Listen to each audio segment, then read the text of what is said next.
평생자립, 서민을 위한 나라는 없다. 이형욱 지음. 들어가는 말. 미국의 대선 열기가 뜨겁다. 선거에 대한 국민적 관심은 어느 국가도 예외가 없어 보인다. 얼마 전 끝난 대한민국의 총선과 이후에 진행되고 있는 정치 상황들을 지켜보면서 우리 사회의 양극화가 정치 분야에서도 날이 갈수록 심화되어감을 느낀다. 성인이 되고 선거권을 갖게 된 이후에 빠짐없이 투표에 참여해왔다. 보수와 진보가 번갈아 집권하고 국정을 수행하는 것을 수십 년째 지켜보지만 안타깝게도 날이 갈수록 빈부격차는 커지고 서민들의 삶은 점점 팍팍해지고 있다. 민주주의는 과연 올바른 방향으로 진보하고 있는가?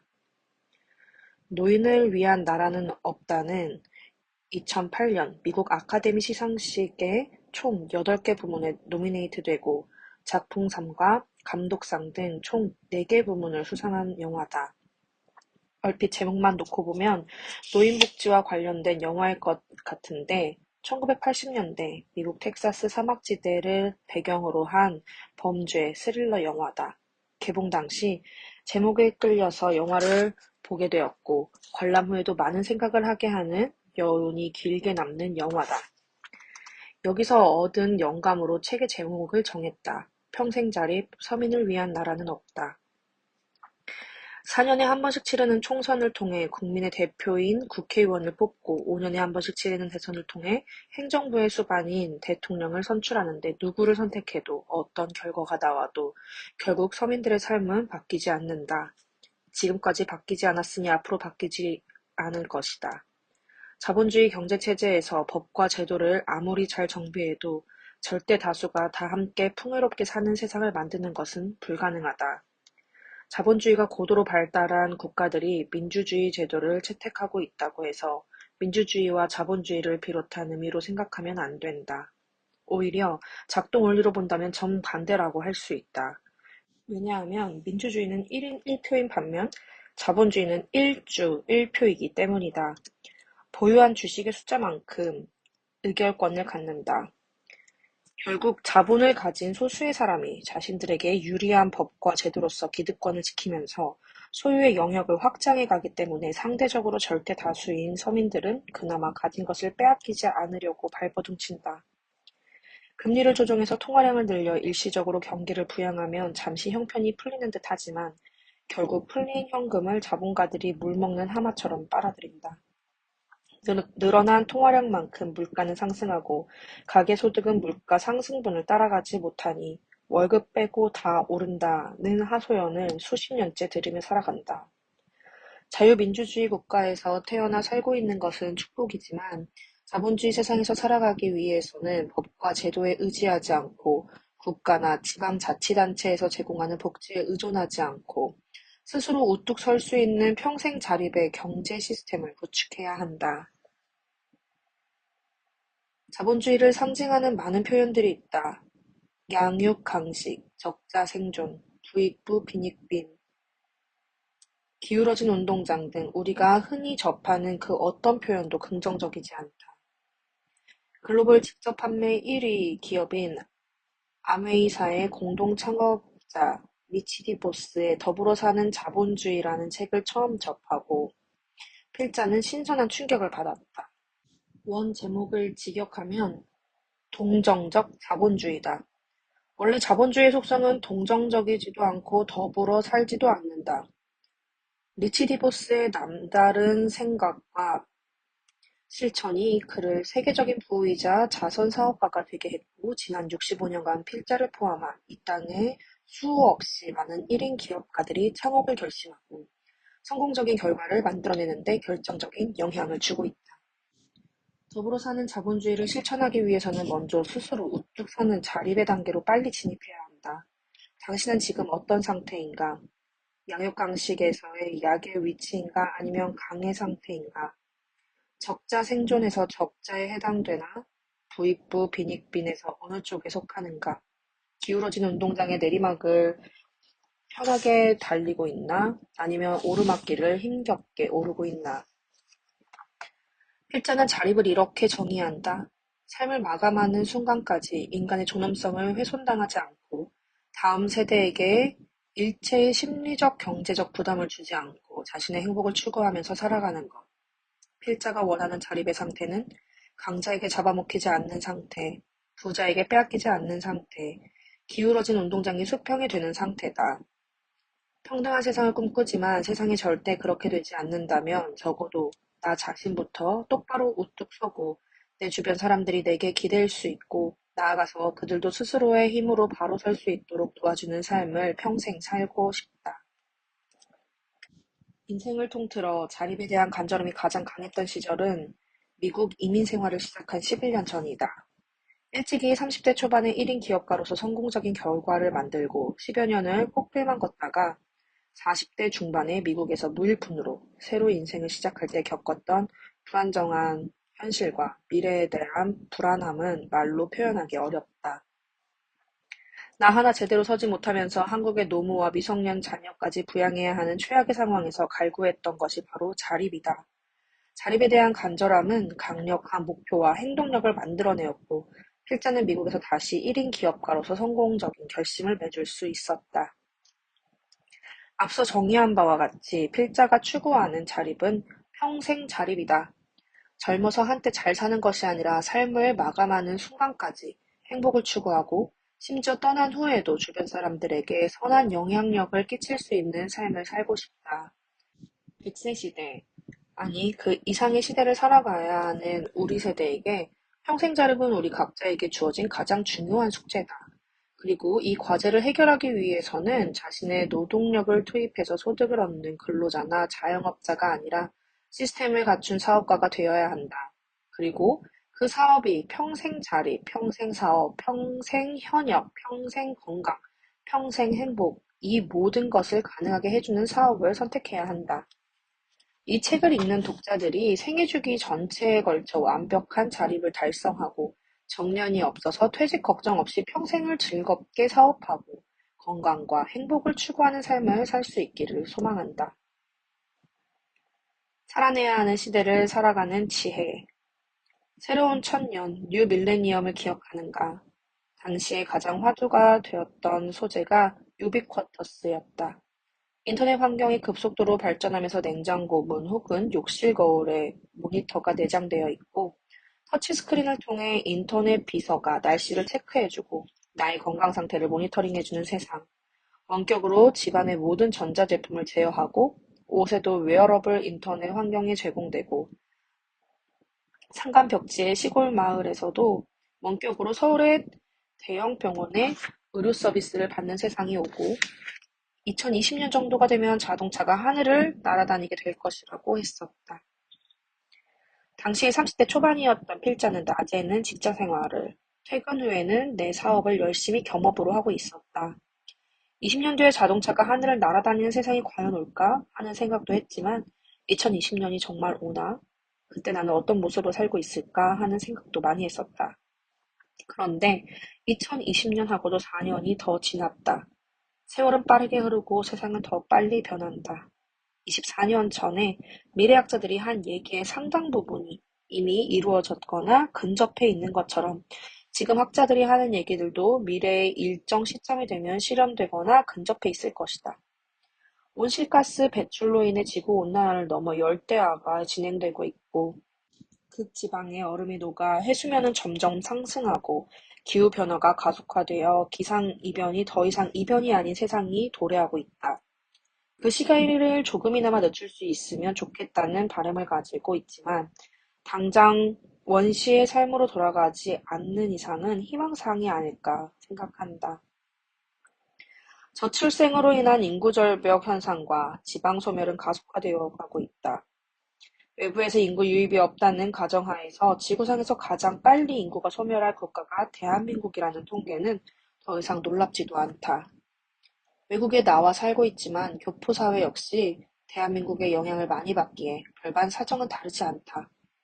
줄어드는 인구만큼 경제 규모도 축소되고 AI에게 일자리를 빼앗겨서 늘어난 평균 수명만큼이나 먹거리를 해결하기 위한 대중의 고민과 고생은 가중될 것이다. 동시에 각종 SNS를 통해 실시간으로 소수의 특권층들의 삶을 바라보면서 상대적 박탈감을 가지게 될 것이다. 그 옛날 새마을 노래가 생각난다. 새벽종이 울렸네. 새 아침이 밝았네. 너도 나도 일어나 새 마을을 가꾸세. 또 이런 노래도 있었다. 잘 살아보세, 잘 살아보세. 우리도 한번 잘 살아보세, 잘 살아보세. 우리도 젊은 시절에 부모님 세대를 꼰대라고 칭하곤 했다. 그런데 어느새 우리 세대가 MZ세대에게 꼰대 소리를 듣고 있다. 베이비 부머의 이전 세대부터 지금 MZ세대에 이르기까지 현재 이 땅에 발 딛고 살고 있는 서민들이 과연 열심히 안 살아서 부자로 못 살고 있는 것일까? 모든 시작에는 끝이 있다. 시위를 떠난 화살, 달리는 열차, 이륙한 비행기는 반드시 마지막에 멈춤의 순간이 온다.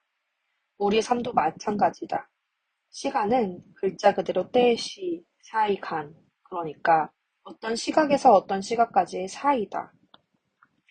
우리는 특정 시각에 각자의 삶의 여정을 시작했고, 현재 각자가 정한 목적지를 향해 가고 있고, 그 여정은 각자에게 주어진 미래의 특정 시각에 종료된다.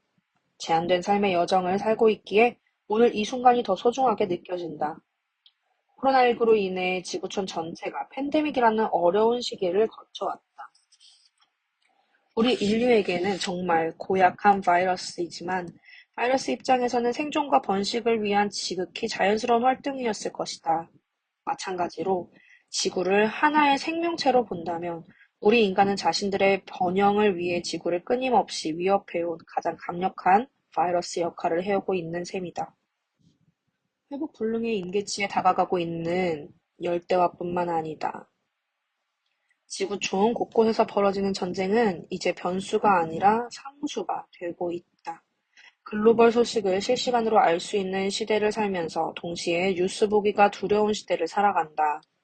지금 우리가 살고 있는 이 시대는 훗날 역사에 어떻게 기록될까?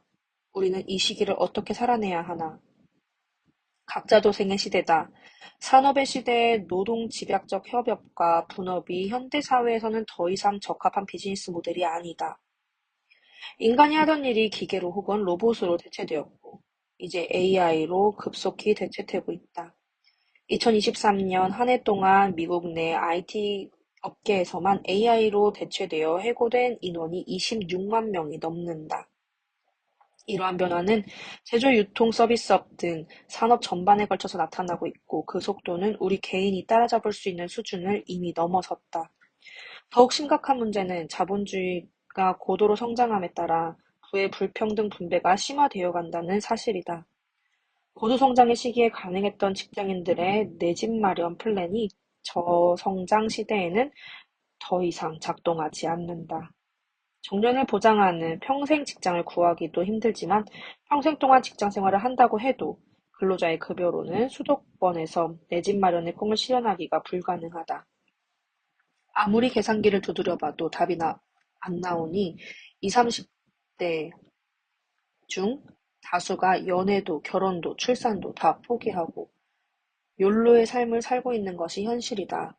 그 결과 대한민국은 가임 여성 1명당 기대되는 출산율을 의미하는 합계 출산율이 0.7명으로 전 세계에서 가장 낮은 수치를 기록하고 있다. 학교 교육도 위기를 받고 있다. 19세기 교실에서 20세기 교사가 21세기 아이들을 가르친다는 교육계의 자조적 표현을 빌지 않더라도 제도권 교육이 세상의 변화 속도를 따라가지 못하면 자명하다. 학교 교육을 통해 익힌 지식과 정보의 유통기한이 지극히 제한적이기에 업데이트를 위한 보수 교육을 지속적으로 받아야 하고 그마저 효용 가치가 없어지면 완전히 새로운 분야의 학습을 처음부터 시작해야 하는 상황을 맞이하게 된다. 야생의 동물들은 생존의 위협을 받는 상황에서는 번식을 하지 않는다고 한다. 오늘날 우리 사회가 맞이하고 있는 저출생 고령화의 문제는 앞서 언급한 문제들로 인한 필연적인 결과일지도 모른다. 사는 게 참 만만하지 않다. 그럼에도 불구하고 우리는 이 시대를 살아내야 한다. 필자는 베이비부머 세대의 끝자락 혹은 X세대의 선조에 태어났다. 산업화 시대와 정보화 시대를 모두 경험하고 오늘을 살고 있다. 눈 깜짝할 사이에 반세기가 넘게 흘렀다. 돌이켜보면 어린 시절 산으로 둘러 뛰어다니며 도랑치고 가재 잡던 추억도 있고 한 반에 6, 70명씩 콩나물 시루 같은 교실에서 학창 시절을 보낸 기억도 있다. 아날로그 환경에서 학교 교육을 마치고 사회로 진출해 직장 생활을 하면서 정보화 시대를 맞이했다. 퇴사 후 개인 사업을 하면서도 빠르게 변하는 디지털 환경에 눈치껏 적응해서 살아왔다. 지나온 반세기를 반추해보면 어느 한순간도 만만한 시즌은 없었다. 오늘날의 MZ세대들은 베이비부머 세대를 기득권 세력으로 규정하지만 당시에는 지금보다 훨씬 열악한 교육 환경과 산업 인프라 속에서 치열한 경쟁을 하면서 생존했다. 그렇게 3, 40년을 일하고 은퇴의 시기가 도래했음에도 불구하고 부모를 부양하고 자녀들을 양육하느라 제대로 노후 준비를 하지 못해 다시 노동시장으로 내몰리고 있다. 우리는 지금 부모 세대와 자녀 세대가 제한된 노동시장에서 함께 경쟁해야 하는 슬픈 현실을 맞이하고 있다. 산업화 시대든 정보화 시대든 상관없이 자본주의라는 생태계는 기본적으로 강자가 살아남는 양육 강식의 정글의 법칙이 적용된다. 살아남은 강자는 더 강한 자에게 잡아먹히지 않기 위해서 몸집을 불려야 하기에 약자에 대한 자비는 기대할 수 없다. 디지털 환경, 온라인 환경이 가속화될수록 강자로의 쏠림 현상은 심화된다. 흔히 말하는 기울어진 운동장의 경사는 날이 갈수록 심해지고 심지어 그 위에 아스팔트가 깔린다. 자본주의라는 생태계의 먹이사슬에서 최하위 단계를 차지하는 것은 당연히 근로자들이다. 단순한 일을 반복하는 직종은 대부분 기계나 로봇으로 이미 대체되었거나 대체되고 있다. 복잡한 일을 반복하는 직종은 차츰 AI로 대체되어 갈 것이다. 흔히 말하는 전문직 종사자도 예외가 아니다. 물론 변화된 환경 속에서 새로운 일자리가 탄생한다고 하지만 그 역시 먹이사슬의 최하위 단계를 벗어나지 못할 것임은 자명하다. 안타깝게도 근로자들은 먹이사슬의 최하위 단계임에도 불구하고 그 안에서 생존을 위한 치열한 경쟁을 지속해야 한다. 진입장벽도 높고 경쟁도 치열해서 쉽게 도태되거나 탈락하는 구조임에도 불구하고 학교 교육을 마치는 대부분의 사람들은 경제 활동을 시작하기 위해 이쪽 생태계의 문을 두드린다. 직장 생활을 통해 경제적으로 풍요로워지기 어려운 이유는 무엇일까? 첫 번째 이유는 소득의 원천이 시간과 돈을 맞바꾸는 형태의 노동 수입이기 때문이다. 투입되는 노동 시간에 한계가 있으니 당연히 제한적인 수입을 벌 수밖에 없다. 세계적인 부호 워렌 버핏은 잠자는 동안에도 돈이 들어오는 방법을 찾지 못한다면 당신은 죽을 때까지 일을 해야만 할 것이다 라고 했다지만 보통의 직장인들이 잠자는 동안에도 돈을 벌 수 있는 방법을 찾기는 쉽지 않다. 노동력의 투입 없이 지속적으로 나오는 수입을 만들기 위해서는 시스템이 잘 갖춰진 프랜차이즈를 운영하거나 임대소득이 나오는 부동산을 소유하거나 하는 등의 방법이 있겠지만 대부분의 직장인들에게는 그림의 떡일 뿐이다. 나중에 이 부분에 대해 자세히 다뤄보도록 하겠다. 두 번째 이유는 노동시장 역시 시장경제의 원칙이 지배하기 때문이다. 수요와 공급의 법칙에 의해 형성된 노동시장의 임금은 내가 원하는 수준으로 급격히 상승될 확률은 지극히 희박하다. 고용주 입장에서 근로자의 임금은 고정비 지출이고 기업의 수익성을 결정하는 중요한 변수이기 때문이다. 기업이 구조조정, 경영 합리화 등을 명목으로 감원을 실시하면 해당 기업의 주가가 어김없이 상승하는 것을 보면 기업 경영에 있어서 임금이 차지하는 비중이 얼마나 큰지 알 수 있다. 영세 자영업자들에게는 고용된 직원이든 대기업의 직장인이든 시장에서 결정된 자신의 노동력에 대한 가치는 쉽게 변하지 않고 그 결정권 역시 근로자 쪽보다 사용자 쪽이 주도권을 갖는 것이 일반적이다. 대안이 없는 직장인들은 투잡, 쓰리잡, 심지어 다수의 직업을 동시에 드는 N잡러마저 감수하지만 퇴근 후 시간을 활용해서 할 수 있는 일을 역시 고부가가치의 일인 경우가 드물고 그쪽 시장 역시 수요와 공급의 법칙에 의해 노동력에 대한 가격이 형성이 되니 경쟁이 치열해질수록 근로자들에게는 불리하다. 직장인들이 자본주의 먹이사슬에서 최하위라면 자영업자들 역시 비슷한 운명이다. 일할 때만 돈을 번다는 점에서는 직장인들과 비슷하지만 인건비, 관리비, 월세 등의 고정비 지출의 부담 때문에 리스크는 훨씬 크다. 퇴직금에 은행 대출까지 받아 영혼을 끌어모아 시작한 영세자영업은 호시탐탐 골목 상권을 위협하는 대기업의 경쟁 상대가 되지 못한다. 결국 망하거나 대기업 프랜차이즈의 가맹점으로 전락한다. 누군가 자영업을 시작해서 망했다는 것은 한 사람의 인생이 혹은 한 가정의 경제가 망가졌다는 것을 의미한다.